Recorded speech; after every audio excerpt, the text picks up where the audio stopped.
الأمين المكين الحنين الكريم الرؤوف الرحيم. أما بعد فأعوذ بالله من الشيطان الرجيم. بسم الله الرحمن الرحيم. قال الله تبارك وتعالى في القرآن المجيد: وَلَقَدْ نَصَرَكُمُ اللَّهُ بِبَدْرٍ وَأَنْتُمْ أَذِلَّةٌ فَاتَّقُوا اللَّهَ لَعَلَّكُمْ تَشْكُرُونَ إِذْ تَقُولُ لِلْمُؤْمِنِينَ أَلَنْ يَكْفِيَكُمْ أَنْ يُمِدَّكُمْ رَبُّكُمْ ب3,000 مِنَ الْمَلَائِكَةِ مُنْزَلِينَ. وقال الله تبارك وتعالى في مقام آخر: وما رميت إذ رميت ولكن الله رمى. صدق الله مولانا العظيم وصدق رسوله النبي الأمين الكريم. حاضرین گرامی قدر، سامعین ذی احتشام و ذی شان، عاشقین مصطفیٰ صلی اللہ علیہ وسلم،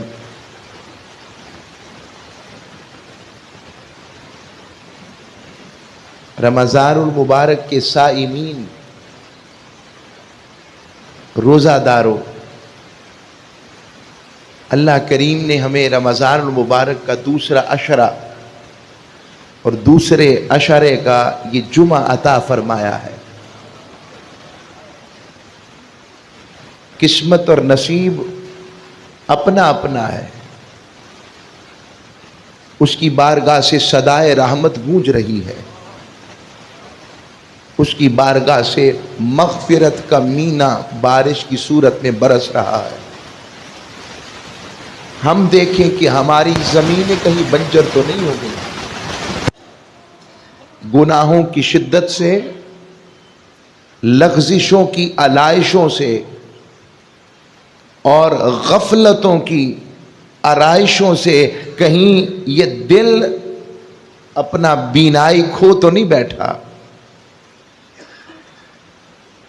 اسی کے لیے رمضان آیا ہے کہ اس دل کی اور اس دل کی کھیتی کی گوڈی کی جائے، اس میں اس کے اور اس کے حبیب کی محبت کا حال چلایا جائے، اپنے توبہ کے آنسوؤں سے اسے پانی دیا جائے اور اخلاص کا بیج اس میں بویا جائے اور اس سے ملاقات اور رضا کی پھل کی نیت کی جائے. جب یہ چیزیں ہم کریں گے انشاءاللہ رمضان کے صدقے وہ خیر نصیب ہوگی جس کو لفظوں میں بیان کرنا مشکل ہے.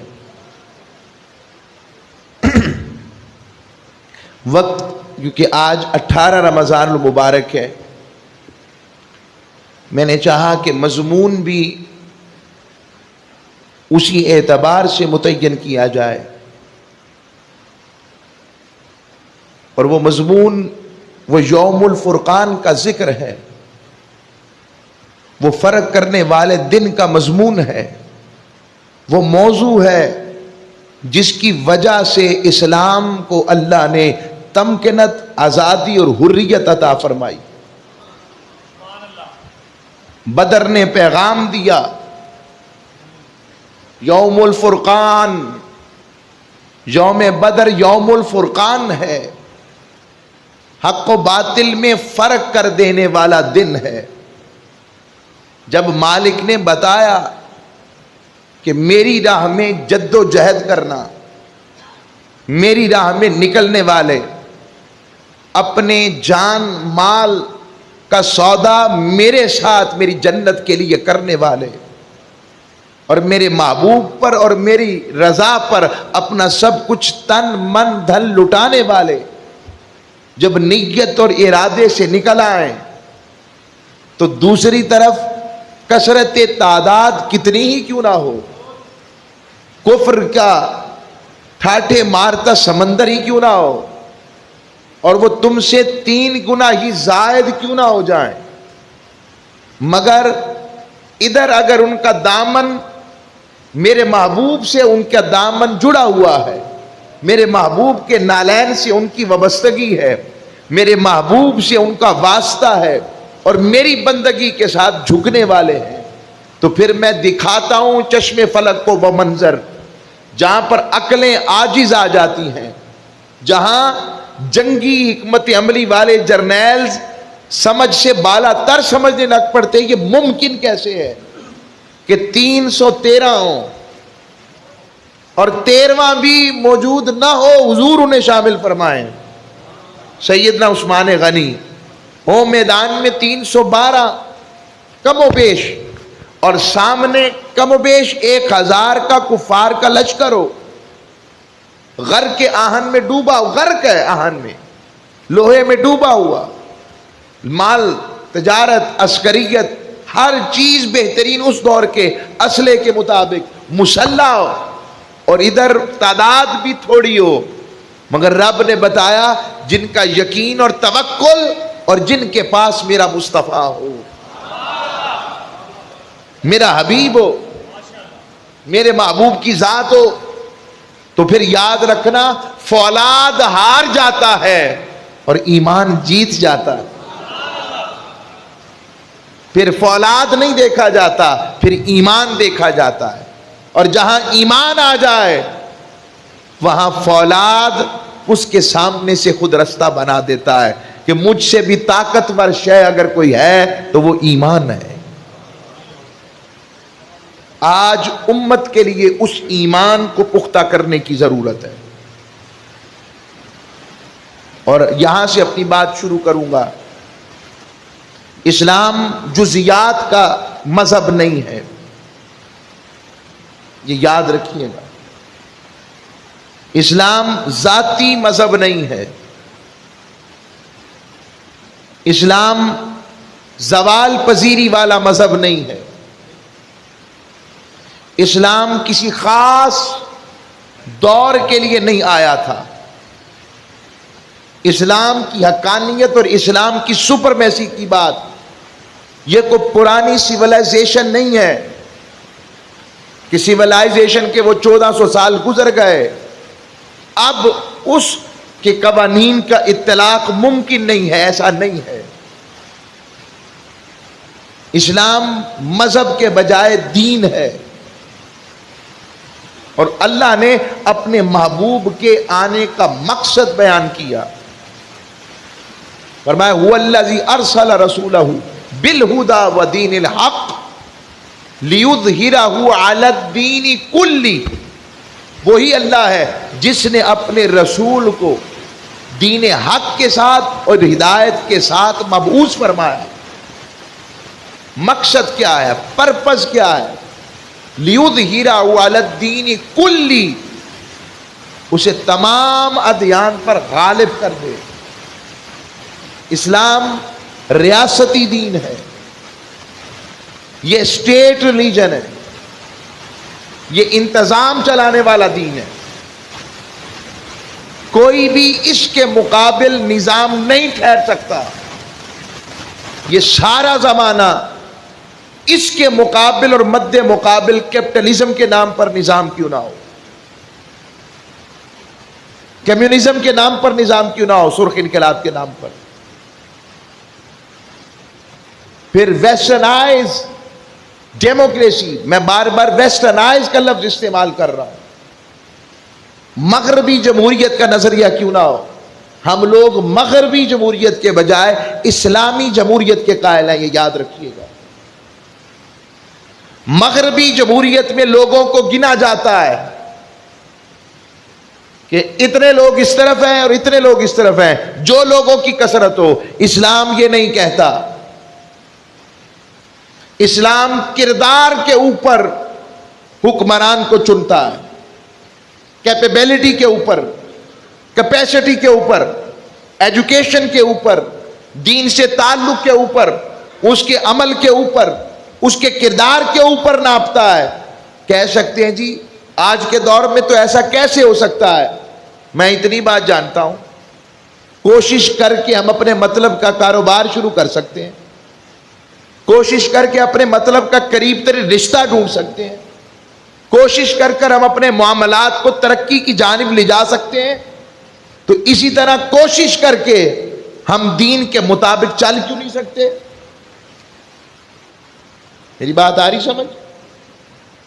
اب تاجدار کائنات صلی اللہ علیہ وسلم نے تو عرض کر رہا ہوں لیظہرہ علی الدین کلی، اور اس کا اگر اثر اور حقیقت دیکھنی ہو، امام مہدی علیہ السلام نے جو آخر میں تشریف لانا ہے، آپ نے اندر بیٹھ کر اللہ اللہ نہیں کرنی، اندر بیٹھ کے صرف وظیفے نہیں کرنے ہماری طرح، کبھی پڑھیں ان کو. آپ نے اندر بیٹھ کے صرف تعویذ نہیں دینے، دم نہیں کرنا، بلکہ آپ نے ساری زندگی انٹرنیشنلی طور پر اسلام کو نافذ کرنے کے لیے جدوجہد کرنی ہے. یہ سبحان اللہ تھوڑی ہوگی کیونکہ اس کا، یہ میں آپ کو دین بتا رہا ہوں، اور آپ کو مقام ولایت اور غوثیت اور قطبیت اور جو بلند روحانی مقام ہے اللہ رب العزت ایک ہی رات میں عطا فرما دے گا. اب ہمارا تصور دین کیا ہے اور تاجدار کائنات کا تصور دین کیا ہے؟ ہمارا تصور دین کیا ہے اور قرآن کا تصور دین کیا ہے؟ خود سوچ لیں. تاجدار کائنات، اور پھر اس پر روحانیت کی کیا بات کروں؟ چلے اشارہ دے کر پھر مضمون پر ہی ہوں. حضرت عیسیٰ علیہ السلام خود حضرت امام محمد مہدی علیہ السلام کو کھڑا کریں گے پہچان کر، آپ ہیں مہدی، آپ امامت کریں گے. بس اتنی بات میں جانتا ہوں، جن کے پیچھے مردہ زندہ کرنے والے، برزدوں کو ٹھیک کرنے والے، اور غیب میں جو رکھ کر آئے وہ بتانے والے، اور مٹی سے مورت بنا کر پھونک مار کر دوبارہ پرندہ، زندہ پرندہ بنا کر اڑانے والے عیسیٰ کھڑے ہوں، تو جن کے پیچھے حضرت عیسیٰ کھڑے ہوں گے تو اس شہزادہ آل محمد کا مقام کیا ہوگا؟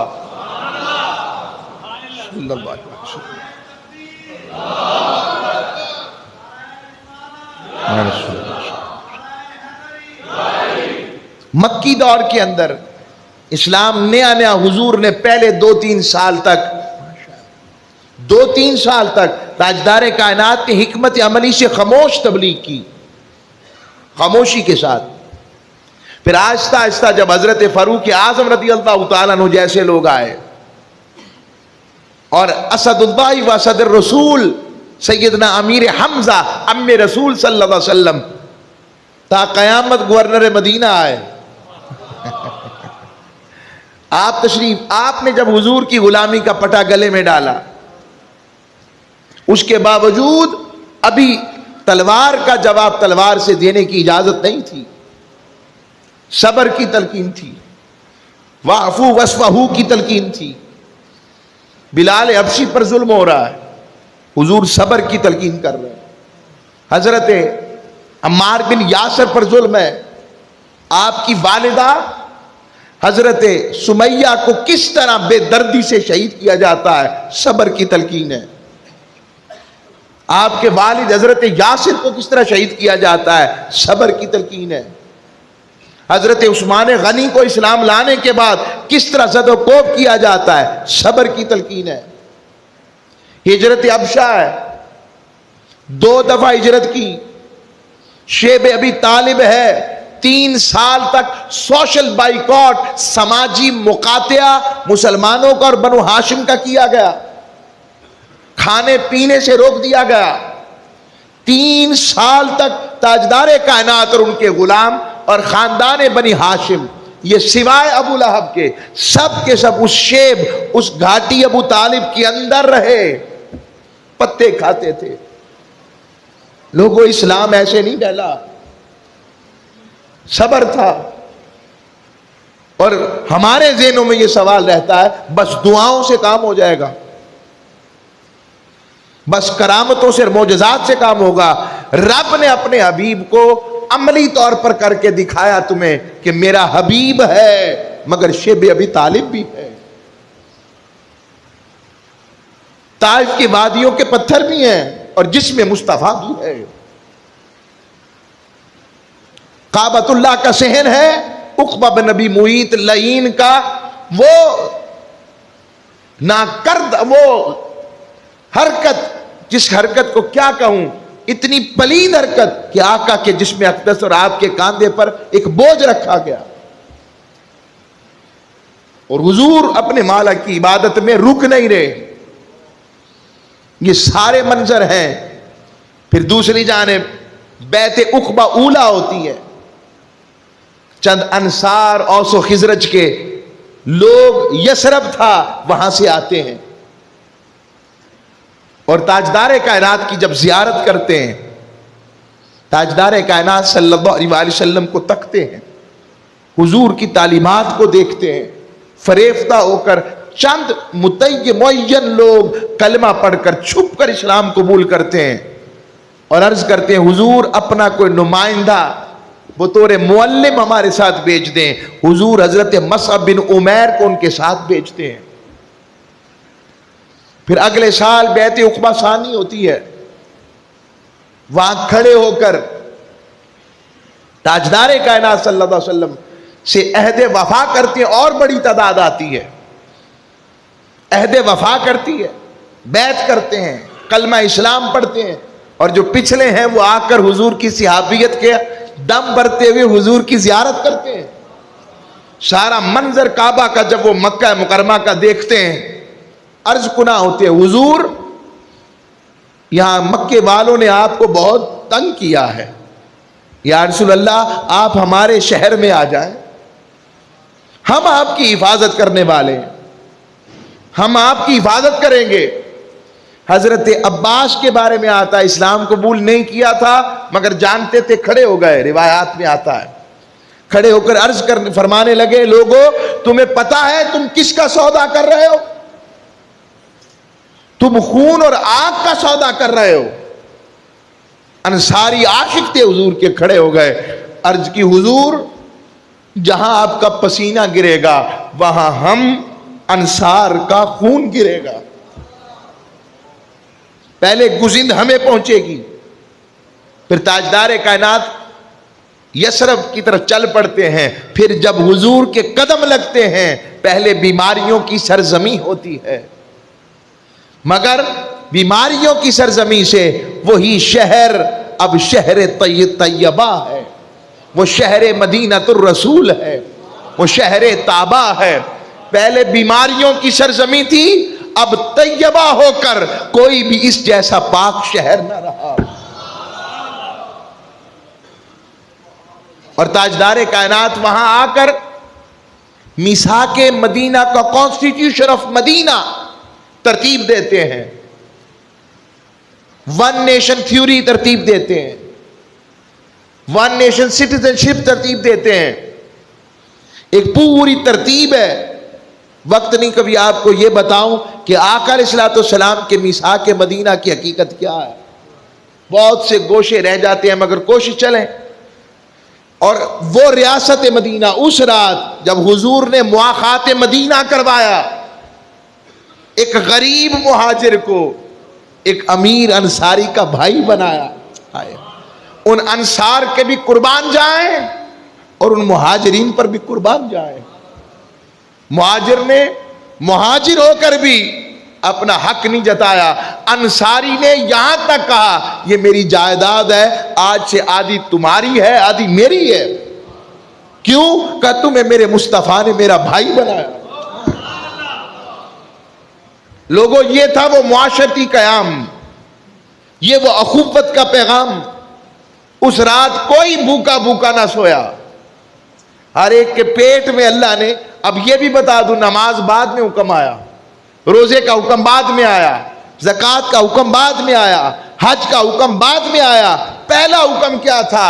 ذات رسالت آپ سے بلا مشروط غلامی اور عہد وفا کرنا اور رب کی توحید پر ڈٹے رہنا.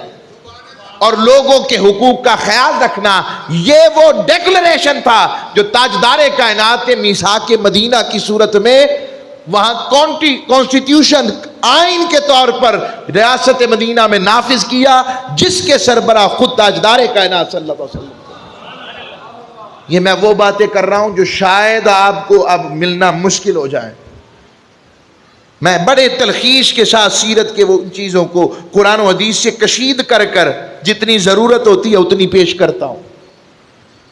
اب اور دوسرا کام اللہ نے اسٹریٹجیکلی، یعنی اللہ نے قدرتی طور پر جغرافیکلی بھی مسلمانوں کو وہ ریاست عطا کر دی جو اہل مکہ کی اکنامک ہب تھی، شارک تھا، یعنی ان کے قافلے بھی یہیں سے گزر کے جاتے تھے۔ اللہ نے وہاں انہیں لا کر بٹھا دیا کہ اب انہیں یہاں سے گزرنے کے لیے مسلمانوں سے اجازت بھی لینا پڑنی تھی، اور قرآن نے اس کا ذکر کیا اس سارے منظر کا۔ فرمایا وَاذْكُرُوا، اور وہ وقت یاد کرو، اِذْ أَنْتُمْ قَلِيلٌ، جب تم تھوڑے سے تھے۔ مکہ کی بات کی، تین چیزیں بیان کی، بہت تھوڑے تھے۔ مستضعفون فی الارض، زمین میں بڑے ہی کمزور سمجھے جاتے تھے۔ تخافون ان یتخطفکم الناس، فرمایا تمہیں ڈر لگا رہتا تھا، یعنی تعداد اتنی تھوڑی تھی کہ کئی لوگ ایسے اچک کر نہ لے جائیں، اٹھا کے نہ لے جائیں۔ اللہ نے فرمایا فآواکم، پس اس نے تمہیں ٹھکانہ نہیں دیا مدینہ کی صورت میں، وَأَيَّدَكُمْ بِنَصْرِهِ، اور اپنی نصر مدد کے ذریعے تمہیں تقویت نہ بخشی، وَرَزَقَكُمْ مِنَ الطَّيِّبَاتِ، دیکھیں قرآن کا پیغام، تمہیں پاکیزہ رزق عطا نہیں کیا پھر، لَعَلَّكُمْ تَشْكُرُونَ، کیوں؟ تاکہ تم اس کے شکر گزار بن سکو، اللہ کے شکر والے بن سکو۔ اب ادھر اہل کفار سمجھے کہ یہ تو ہمارے پنجے سے نکل گئے، یہاں تو پنپنے نہیں دے رہے تھے ہم، وہاں اب یہ پنپنے لگ پڑے ہیں، کیا کیا جائے، کیسے کیا جائے، ان کا سد باب کیسا ہو۔ حملہ کرتے ہیں تو بھی ہماری بھی قوت اس طرح طاقت نہیں بن رہی، ادھر وہ معاہدہ کر کر مضبوط ہو چکے ہیں، ایک ریاستی کردار بن چکا ہے، ایک ریاست تشکیل پا چکی ہے، انتظامات ترتیب دیے جا چکے ہیں، اور اس کے حکمران تاجدار کائنات محمد عربی صلی اللہ علیہ وسلم خود ہیں۔ یہود بھی ان کا فیصلہ ماننے کو تیار ہیں، اقلیت والے بھی ان کا فیصلہ ماننے کو تیار ہیں۔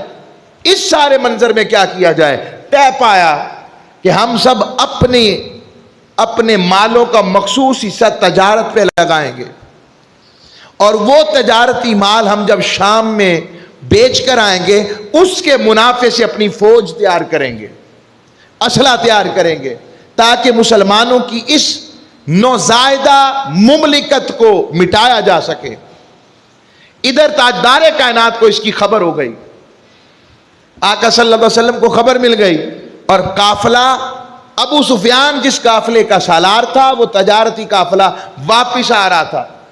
تاجدار کائنات صلی اللہ علیہ وسلم نے اس قافلے کے گوشمالی کے لیے نکلے، 312 کے قریب صحابہ حضور موجود ہیں، اور پتہ ہے ان کا اس وقت کا نعرہ کیا تھا،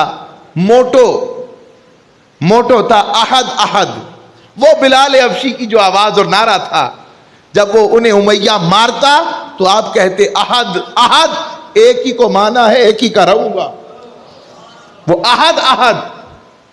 تاجدار کائنات نے باز پیغام حکمتاً نہیں دیا، یہ سارے نکل پڑے،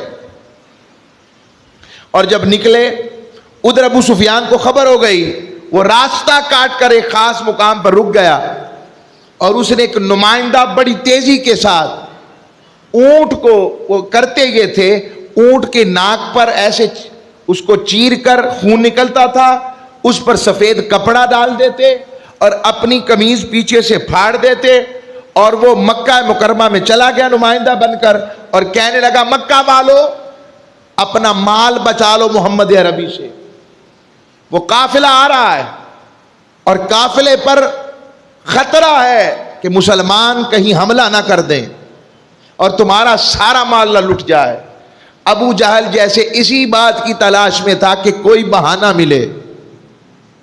فرعون امت، اس نے فوراً کہا کتنے لوگ ہیں؟ کہا 300 کے قریب 312-13.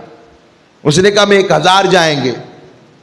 اس نے کہا ان کے پاس اونٹ کتنے ہیں؟ کہا 70 اونٹ. کہا ہم 900 کے قریب اونٹ لے کے جائیں گے. اس نے کہا گھوڑے کتنے ہیں ان کے پاس؟ کہا 2. کہا ہم اس سے بڑھ کر ہر کوئی گھوڑے پر سوار ہوگا. ہر قدم منزل پر وہ 9-9 10-10 اونٹ ذبح کر کے ان کی دعوت کھاتے. اور اتنے میں ایک سمندر کی طرف سے جدہ کا رستہ اختیار کر کے ابو سفیان اپنا قافلہ محفوظ کر بیٹھا. تو پیغام بھجوایا کہ اب حملے کی ضرورت نہیں، ہم بچ کر آ گئے.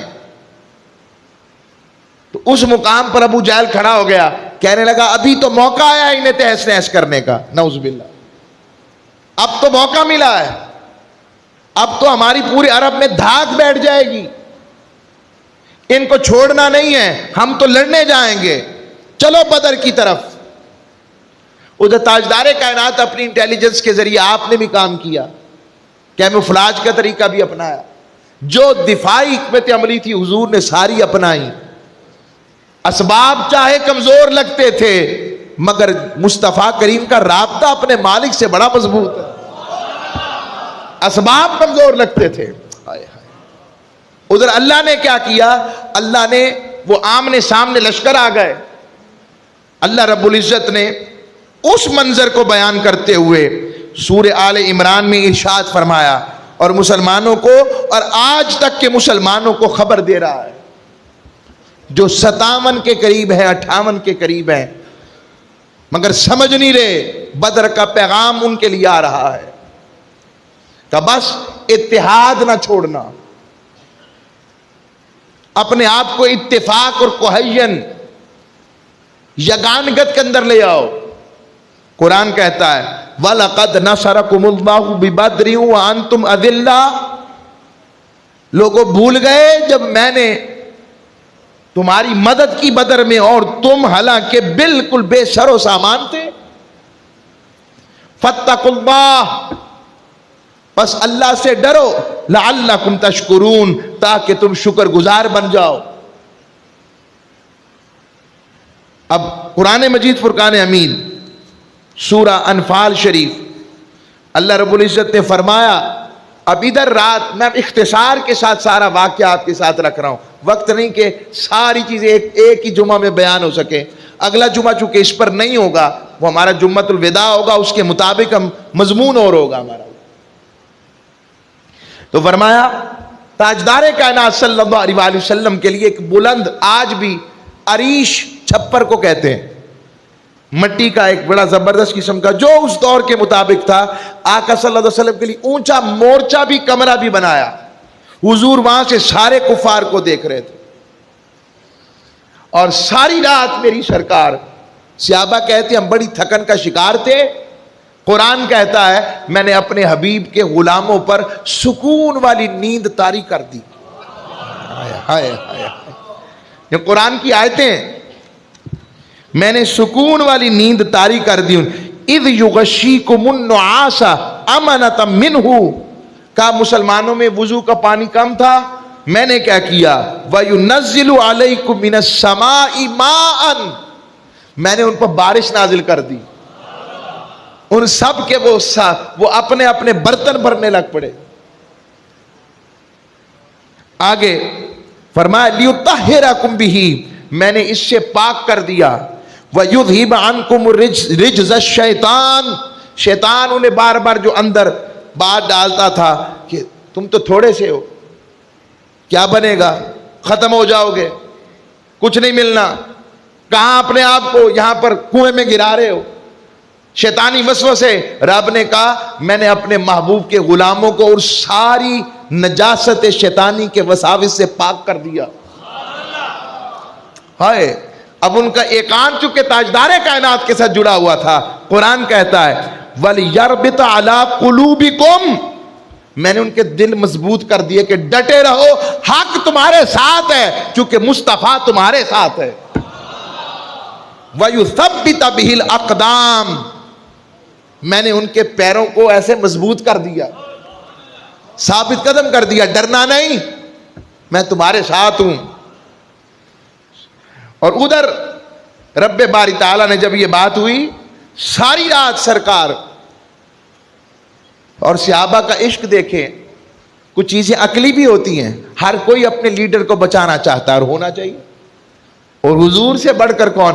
عقلی طور پر دیکھیں، اتنا سب کے باوجود صحابہ نے اسی چھپر کے پیچھے ایک تیز ناکہ باندھی ہوئی تھی، اونٹنی، اور آخری فیصلہ یہ تھا، یا رسول اللہ صلی اللہ علیہ وسلم اگر خدا نخواستہ میں شکست ہو جاتی ہے، آپ نے رکنا نہیں ہے، آپ بہت قیمتی ہیں، آپ نے اس اونٹنی کو لینا ہے اور مدینے چلے جانا ہے۔ حالانکہ حضور سے بہادر کون ہو سکتا ہے؟ نبی سے زیادہ بہادر کوئی نہیں ہوتا، مگر ایک عقلی بات، نظم اور ڈیفنس کی بات بتا رہا ہوں، لیڈر کھڑا رہے تو سب کچھ ٹھیک رہ جاتا ہے۔ تاجدار کائنات کو انہوں نے فرمایا، عرض کی، حضور نے اس کو قبول فرمایا۔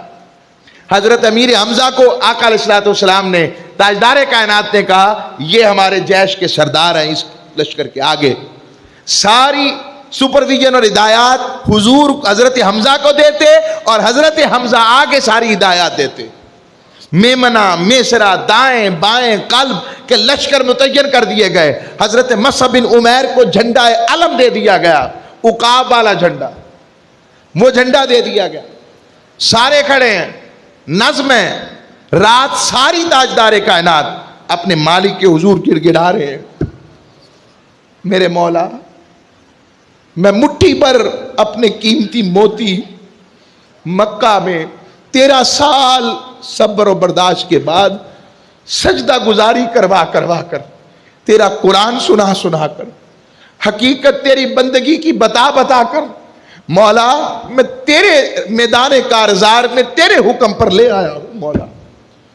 مولا بظاہر ہم کمزور بھی نظر آ رہے ہیں، مولا میرا کام یہی تھا، مولا بلال کو دیکھ، اس پر ظلم کیسے ہوئے ہوں گے، میں حضور کی احادیث و آیتوں کا کچھ مفہوم ایسا ادھر مالک کی بارگاہ میں عرض گناہ ہیں، اور دعائیں ایسی ہیں جو انسان کے رونگٹے کھڑے کر جاتی ہیں، جیسے سرکار اس رات رب کی بارگاہ میں دعا کر رہے تھے۔ تاجدار کائنات صلی اللہ علیہ وآلہ وسلم روتے جاتے، میں واری جاؤں حضور آپ پر، مجھے بتائیں حضور کے لیے مشکل تھا کہ تاجدار کائنات صلی اللہ علیہ وآلہ وسلم فرشتوں کو حکم دیتے تو سارے مر جاتے؟ بولے معجزوں سے مشکل ممکن تھا کہ نہیں؟ بولے، مگر آقا نے بتایا امت والو بس مجھ سے جڑے رہنا اور جڑ کر اس توکل کے ساتھ رہنا،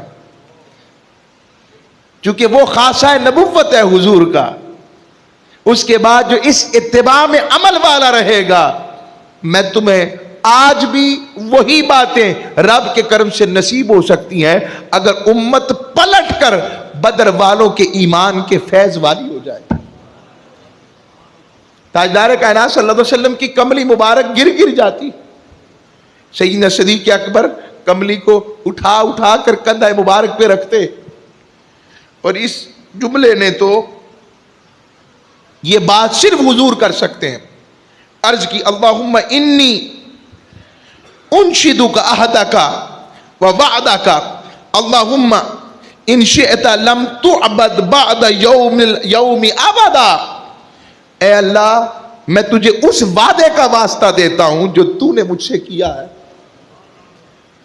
اے اللہ اگر یہ وعدہ پورا نہ ہوا، میرے یہ مٹھی بھر لشکر اگر کامیاب نہ ہوا، اگر ان کو کامیابی نہ ملی، یہ شکست کھا گئے نہ یا ختم ہو گئے، یہ بات صرف حضور کر سکتے ہیں۔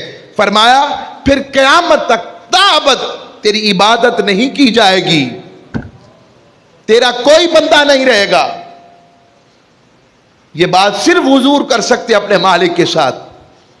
قرآن کہتا ہے اس جملے کو، اذ تستغیثون ربکم، جب تم لوگ اپنے رب سے فریاد کر رہے تھے، اور حضرت صدیق اکبر رضی اللہ تعالیٰ عنہ، آپ حضور کی ایک کیفیت دیکھی نہیں جا رہی تھی حضور سے، حضرت صدیق اکبر سے حضور کی، آپ نے آج جوڑ کر عرض کیا حضور مت روئے، اب آپ کا رونا ابو بکر کا کلیجہ پھاڑ دے گا۔ یا رسول اللہ یہ کیسے ہو سکتا ہے؟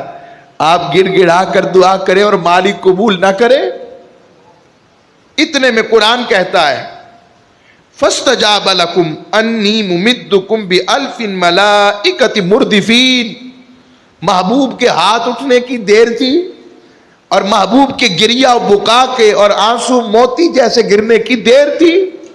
قرآن کہتا ہے رب نے فرشتوں میں جبریل کو کہا جبرائیل امامہ باندھ، جبریل گھوڑا لے، تلوار پکڑ، 1000 فرشتوں کے ساتھ میرے محبوب کی مدد کے لیے نیچے اتر جا۔ میں آپ سے پوچھتا ہوں فرشتے رب نے لڑنے کے لیے بنائے؟ فرشتے جنگوں کے لیے بنائے؟ سمجھ لگی؟ میں تو اس کا یہ بھی نکتہ لیتا ہوں، طائف کے میدان میں فرشتہ آیا تھا کہ نہیں آیا تھا حضور کی بارگاہ میں؟ جبل الملائکہ، جبل الملک الجبل آیا تھا، پہاڑ کا فرشتہ آ کر کہنے لگا یا رسول اللہ مجھے حکم کرے، مجھ سے دیکھا نہیں جاتا یہ منظر آپ کا، وہ بھی تو عاشق مصطفیٰ ہے۔ مالک آقا حکم کرے میں ان کو 2 وادیوں میں پیس کے رکھ دیتا ہوں۔ سرکار نے کیا کہا تھا؟ کیا ہوا یہ مجھے نہیں جانتے، میں تو انہیں جانتا ہوں، اور یہاں بدر ہے۔ میرا یہ وجدان کہتا ہے، میں اس یقین اور وجدان کی کیفیت میں جب قرآن پڑھتا ہوں تو خیر نصیب ہوتی ہے۔ مجھے لگتا ہے فرشتوں نے خود رب کو کہا ہوگا مولا ابو بکر عمر ہی صرف عاشق مصطفیٰ نہیں، ہم بھی تو ہیں، مولا ہمیں بھی موقع دے آج۔ 1000 لشکر۔ اب قرآن دوسری جانب آئیں، یہ بڑا پیارا مقام ہے قرآن کا۔ اللہ نے نہیں کہا، اللہ فرماتا ہے اذ تقول للمؤمنین الن یکفیکم ان یمدکم ربکم بثلاثۃ آلاف من الملائکۃ منزلین۔ حضور نے بتایا 1000 فرشتے آ رہے ہیں۔ ابھی بھی دیکھا مسلمانوں کے چہروں میں ابھی تھوڑی سی گنجائش ہے، خوشی باقی ہے۔ اب قرآن کہتا ہے سونیا تو نے ہم سے تو نہیں پوچھا، آپ نے ہم سے تو نہیں پوچھا، مگر آپ نے براہ راست کہہ دیا کہ ابھی میرے صحابہ اگر رب تمہاری مدد کے لیے 3000 فرشتے بھیج دے تو کافی ہے۔ حبیب آپ نے ہم سے تو نہیں پوچھا تھا مگر آپ نے خود ہی کہہ دیا۔ میں نے کہا سونے نے کہہ دیا ہے، پہلے 1 کہا تھا 3 کا، جو سونے نے کہا ہے 3۔ اے میکائیل تو بھی 1000 لے، اور اسرافیل تو بھی 1000 لے، سارے کے سارے آج محبوب کے ساتھ نیچے اتر جاؤ۔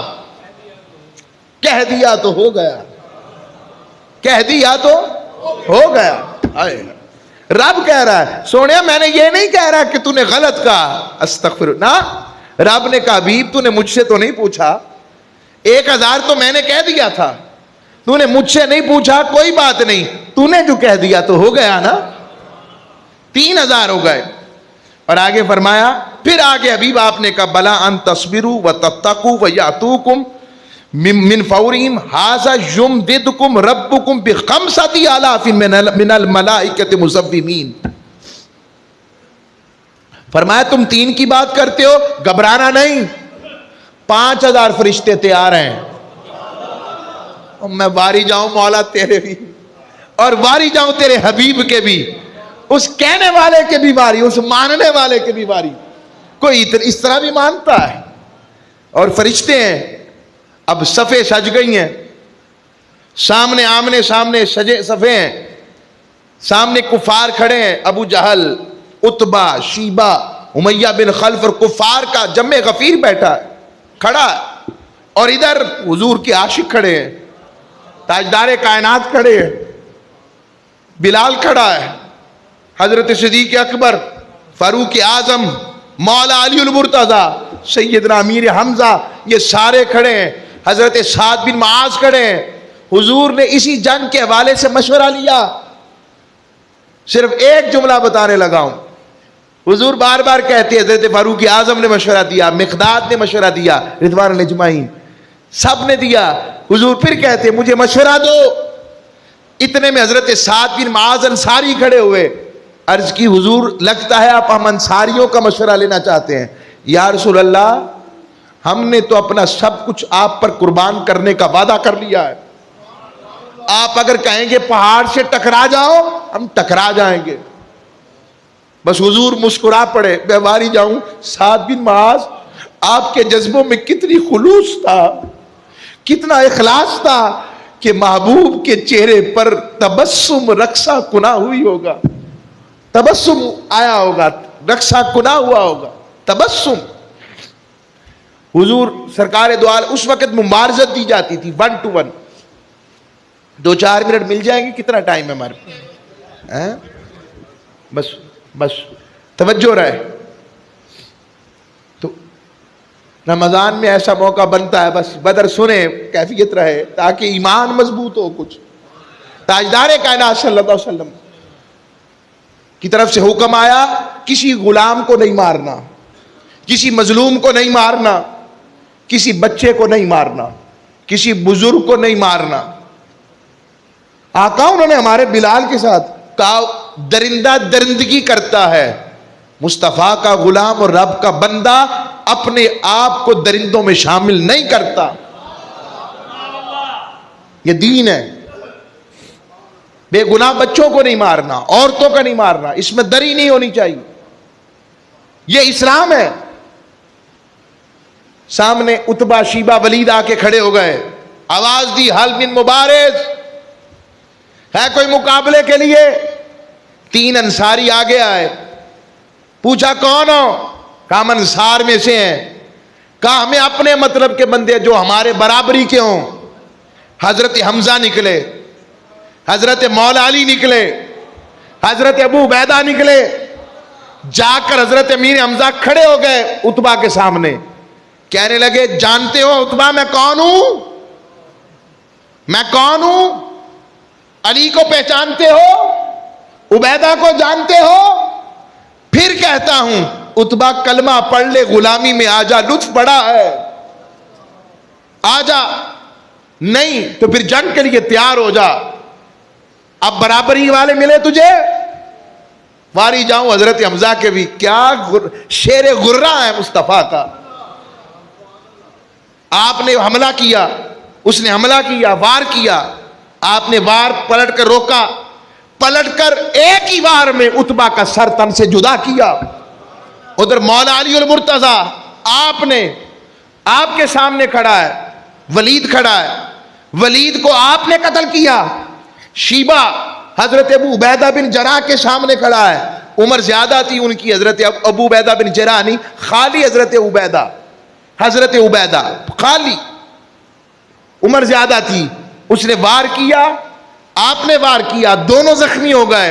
ادھر حضرت حمزہ نے اور علی المرتضیٰ نے بڑھ کر اس کا خاتمہ کیا. اور قدمین مصطفیٰ میں حضرت عبیدہ نے اپنی جان آفری کے سپرد کی. بس یہ منظر تاجدار کائنات نے ایک رات پہلے ان لوگوں کے لیے کہہ رہا ہوں, کئی ذہنوں میں ڈال دے رہے, بچوں کے ذہنوں میں ڈالتے ہیں, نوجوانوں کے. اور جی حضور کو یہ پتا ہوتا, ارے محبوبوں سے کوئی چیز چھپائی نہیں جاتی, اور جو رب کا محبوب ہو. حضرت آدم کے علم کا مقابلہ سارے فرشتے نہیں کر سکتے, اور جو آدم کے بھی آقا ہوں. آقا علیہ الصلوۃ والسلام نے ایک رات پہلے زمین پر اپنی چھڑی مبارک, عصائے مبارک سے نشان لگا دیے, کہا یہاں ابو جہل گرے گا, یہاں عتبہ گرے گا, یہاں شیبہ, یہاں امیہ, یہاں فلاں. ایک صحابی بخاری مسلم کی مطابق ایک صحابی صرف کہتے میں یہی دیکھتا رہا کون کہاں گرتا ہے. کہنے لگے خدا کی قسم 1 انچ نہ آگے نہ پیچھے, جہاں مصطفیٰ نے کہا وہیں پر وہ کافر گر کر مر. اور ان میں کچھ عشق کے واقعے, 2 باتیں کرنی, ختم. بس آج معافی دیں ذرا, بس اختتام کرتا ہوں اور پیغام دینا ہے. ایک ہی بات چلے کرتا ہوں, ایک ہی جملہ. جب جنگ ختم ہوگی, اللہ نے فتح یاب کر دیا, پھر زندگی رہی تو پھر اس پر آگے بات کریں گے. جنگ ختم ہو گئی, حضور نماز پڑھا رہے تھے, اور رمضان کا مہینہ 17 رمضان, نماز پڑھا رہے ہیں. نماز پڑھاتے ہوئے ہوتا یہ ہے کہ امام کے پیچھے جو کھڑا ہوتا ہے اس کا اجر زیادہ ہے, مگر کچھ صحابہ اجر سے زیادہ بڑی بات کرتے, وہ اس مقام پر دائیں بائیں کھڑے ہوتے جہاں سے چہرہ مصطفیٰ دیکھ سکے. ایسے حضور کے چہرے کو نماز کے دوران دیکھتے. ازاں ازل سے تیرے عشق کا ترانہ بنی, نماز تیرے نظارے کا ایک بہانہ بنی, اور ادائے دید سراپا نیاز تھی تیری, اور ایک کسی کو دیکھتے رہنا نماز تھی تیری. وہ حضور کا عاشق صحابہ کھڑے اور نماز ختم ہو گئی. صحابہ نے عرض کی یا رسول اللہ آپ دوران نماز آج مسکرا رہے تھے, معنی کیا تھا, وجہ کیا تھا؟ سوال ہے انہوں نے دیکھا کیسے کہ جب تک یوں نہ دیکھا ہو, نماز ہو رہی. فرمایا حضور مسکرا پڑے. فرمایا جبرائیل امی اپنے لشکر کے ساتھ مجھ سے پوچھے بغیر ہی آسمانوں کی طرف چل پڑے. جب پہلے آسمان دنیا پر پہنچے, دروازہ کھٹکھٹایا تو فرشتے نے پوچھا کون؟ کہ سید الملائکہ تمہارا سردار ہوں. کہا ہم نہیں آپ کو جانتے. رب نے پوچھا, کہا ہے کہ پہلے جبریل سے پوچھو جن کے پاس میرے محبوب کے پاس گیا تھا ان سے اجازت لے کر آیا. تو وہ واپس پلٹ رہے تھے تو میں دیکھ کر مسکرا رہا تھا, جیسے حضور کہہ رہے ہوں جبریل پتہ لگ گیا, بات ایک ہی ہے. اے امت آ تو بھی جڑ جا مصطفیٰ کے ساتھ, چونکہ بات ایک ہی ہے. آؤ یہ پیغام ہے. اللہ ہم سب کو عمل والا رکھے. اور آخر کے اوپر